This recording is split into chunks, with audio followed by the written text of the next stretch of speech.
Hello বন্ধুরা, তোমরা সবাই কেমন আছো? আশা করি সবাই ভালোই আছো আর আমিও ভালোই আছি। তো ফার্স্ট টাইম মিনি ব্লগ নিয়ে আসলাম আর তোমরা দেখতে থাকো শেষ পর্যন্ত। আর তোমরা তো দেখতেই পাচ্ছ যে একই জায়গায় ভিডিও দিই আমরা, আর আমাদেরও টাইম থাকে না হাতে। তো আজকে ছুটি পাইছি, তো সেই ছুটিতে একটা বন্ধু বললো যে ভালো লোকেশন আছে, তো সেই লোকেশনের উদ্দেশ্যে বেরিয়ে পড়লাম। সেই লোকেশনটা ছিল ভীষণ সুন্দর, দুই পাশে পুকুর আর তাল গাছ আর নারকেল গাছ একসাথে মিলিয়ে। আমার তো খুব ভালো লেগেছে, আর তোমাদের কেমন লাগছে অবশ্যই কমেন্ট করে বলো।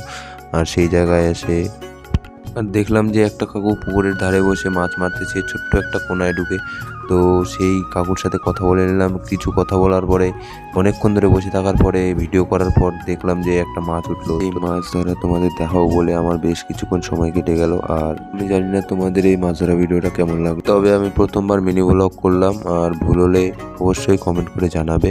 ভিডিওটা ভালো লাগলে অবশ্যই লাইক কমেন্ট শেয়ার করবে। আর দেখা হচ্ছে নতুন একটি ভিডিওতে। টাটা, বাই বাই, ভালো থেকো।